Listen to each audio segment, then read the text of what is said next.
Shalom, selamat berjumpa dalam Suara Pertobatan. Firman Tuhan hari ini disampaikan oleh Bapak Pendeta Remedi Perangin-Angin MDiv. Selamat mendengarkan.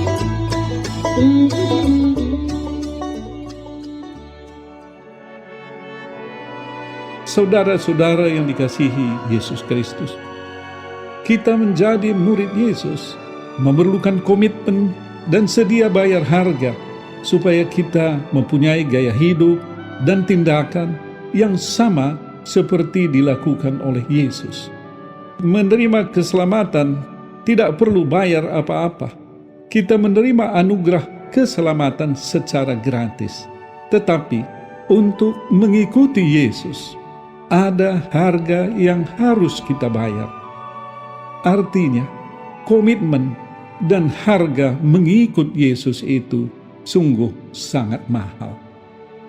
Ada sebuah buku terkenal, The Cost of Discipleship, terjemahan bebasnya kurang lebih, harga yang harus dibayar oleh seorang murid Kristus. Buku itu ditulis oleh Dietrich Bonhoeffer, yang tewas sebagai martir sebelum Perang Dunia berakhir di Jerman. Dalam bukunya itu, Dietrich Bonhoeffer mengatakan, untuk menjadi murid Kristus yang sejati, harus berani bayar harga. Dietrich Bonhoeffer adalah seorang pendeta dan teolog muda Jerman pemberani melawan pemerintahan Adolf Hitler. Karena dendam pribadi terhadap komunisme dan orang-orang Yahudi, maka Hitler mencari-cari kesalahan mereka. Ketika terjadi kemerosotan ekonomi di Jerman, Hitler menggunakan kesempatan ini untuk menyalahkan dan membunuh orang-orang Yahudi. Dalam masa seperti itulah, Dietrich Bonhoeffer tampil sebagai pengkhotbah yang menentang kepemimpinan Hitler. Melalui khotbahnya dan surat-surat penggembalaannya, dia mengecam pemerintahan Hitler sebagai pemerintahan kafir yang akan dihukum oleh Tuhan. Melalui siaran radio, Bonhoeffer juga mencela orang-orang yang mendewakan kepemimpinan Hitler pada waktu itu, bahwa itu sama halnya dengan penyembahan berhala. Karena itu, pemerintah Nazi menyetop siaran itu sebelum selesai. Ancaman demi ancaman dari pemerintah semakin keras dan hebat. Bahkan dia disuruh melarikan diri ke Amerika Serikat. Tetapi hanya 1 bulan di sana, ia kembali lagi ke tanah airnya untuk menentang dan melawan pemerintahan Hitler. Tahun 1942, dia ditangkap dan dimasukkan ke dalam penjara.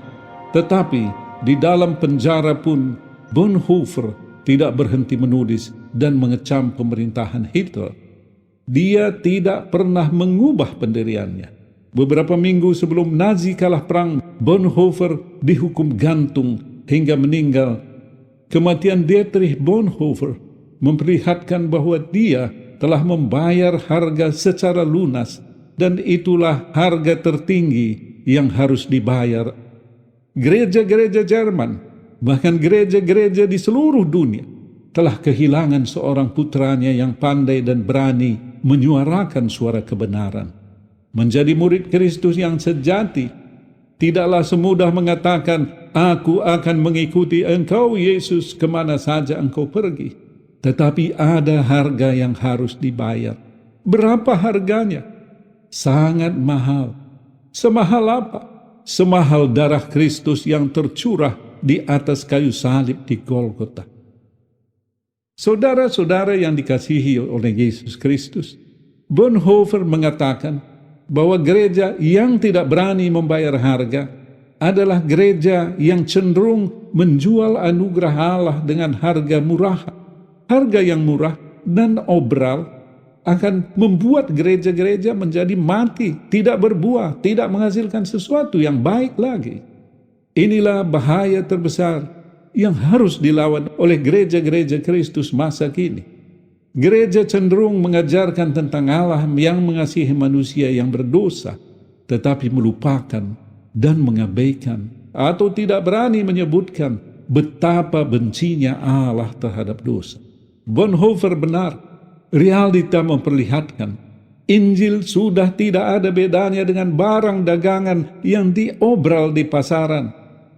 Dibarterkan dengan sangat mudah supaya cepat laku. Gereja cepat populer, Injil Kristen cepat laris, bahkan dijual dengan separuh harga. Bahkan tidak jarang kita memberikannya dengan gratis ketika dunia ini enggan membayarnya. Ketika seorang mengatakan betapa sukarnya menjadi seorang Kristen, kita menjawab, oh, itu soal mudah dan sangat gampang, karena Kristus telah membayar lunas dan menghapuskan dosa-dosa kita. Cara yang demikian adalah sama halnya dengan memanipulasi Tuhan untuk kehormatan dan kepopuleran kita di dalam jubah kependetaan saat berbicara di depan mimbar. Sangat keliru, saudara, jika Injil dipahami dengan murah dan mudah. Padahal Injil itu sangat mahal. Jalan yang harus dilalui adalah jalan salib, jalan penderitaan, dan jalan kematian. Tidak murah, karena harganya adalah nyawa Putra Tunggal Allah. Karena itu, setiap usaha manusia yang menjadikan Injil itu mudah dan murah adalah usaha merendahkan korban Kristus di salib dan menganggap anugerah Allah itu murahan. Setiap orang yang tertarik pada Injil hanya karena mudah dan murah hanya akan menghasilkan kepalsuan dan kemunafikan dalam hidupnya. Baik, saudara-saudara yang dikasihi Yesus Kristus, apa yang diminta Tuhan bagi kita dan apa yang harus kita bayar untuk mengikutinya? Pertama-tama saya akan bacakan satu ayat firman Tuhan dari Lukas 13 ayat 24. Lukas 13 ayat 24. Berjuanglah untuk masuk melalui pintu yang sesak itu, sebab aku berkata kepadamu, banyak orang akan berusaha untuk masuk, tetapi tidak akan dapat. Kata berjuang di sini adalah bertarung dengan sungguh-sungguh untuk masuk melalui Kristus. Yesus sendiri berkata, setiap orang yang mau mengikuti aku, ia harus menyangkal dirinya, memikul salibnya setiap hari dan mengikut aku.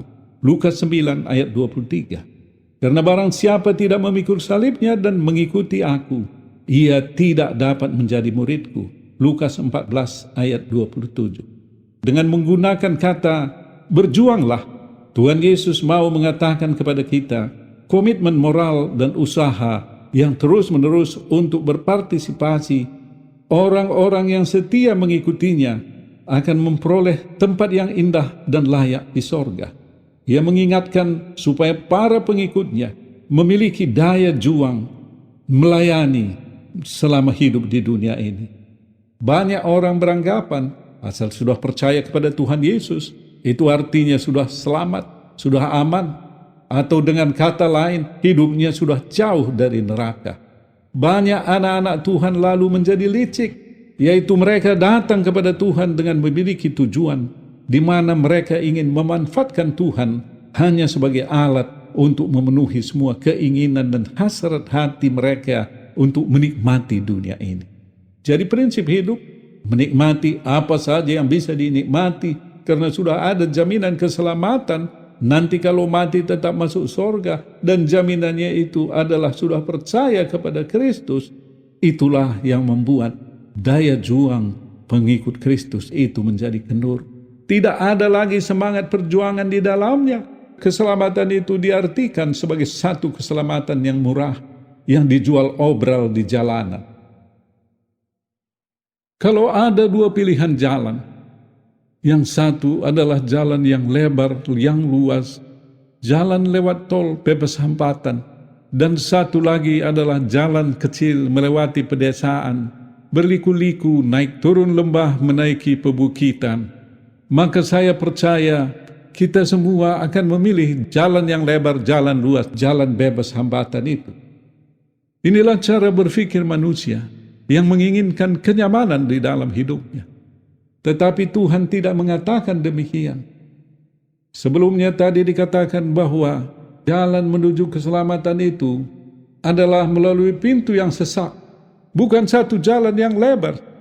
Tuhan Yesus mengatakan, orang yang mau mengikuti dia, ia harus sangkal diri, pikul salib setiap hari. Seorang teolog Kristen, Kosuke Koyama, mengatakan, "No handle on the cross."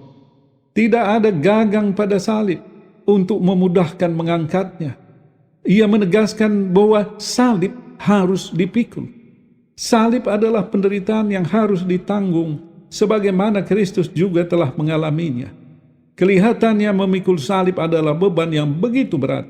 Namun, sadarilah, puji Tuhan, dalam perjalanan itu tidak pernah Yesus meninggalkan kita. Dan Dia mengatakan beban itu ringan. Bersama Yesus, beban yang tampaknya berat itu terasa ringan. Ia memampukan kita untuk sangkal diri mengikut Yesus setiap hari. Dengan salib yang kita pikul, kita tetap fokus pada tujuan hidup kita. Saudara-saudara yang dikasihi Tuhan Yesus Kristus, keselamatan adalah kasih karunia.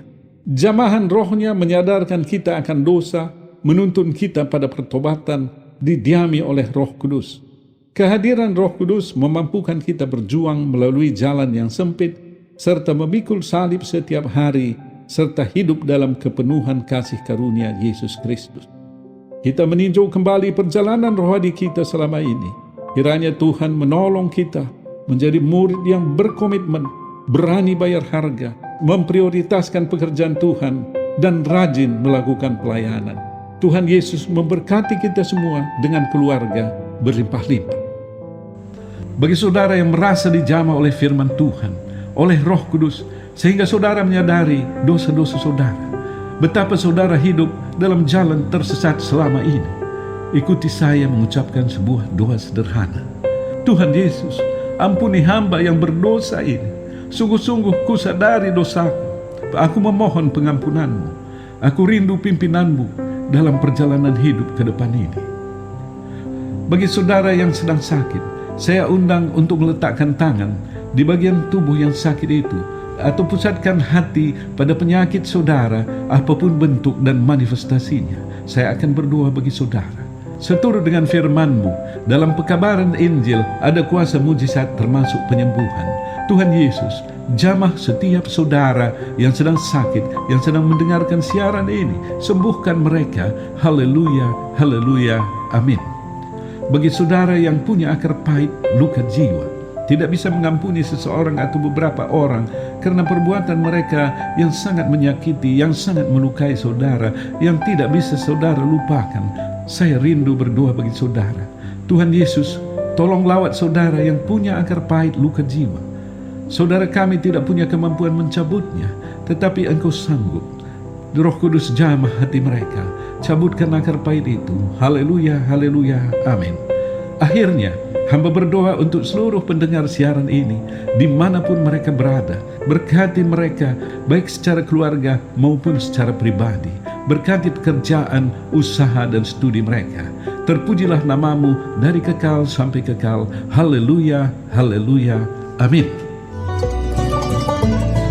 Kita sudah mendengarkan firman Tuhan yang disampaikan oleh Bapak Pendeta Remedi Perangin Angin MDiv.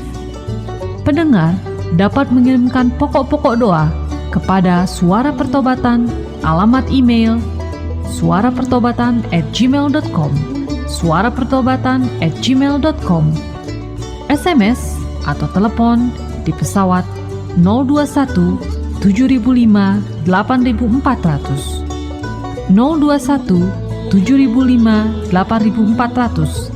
Sampai jumpa pekan depan pada hari dan jam yang sama.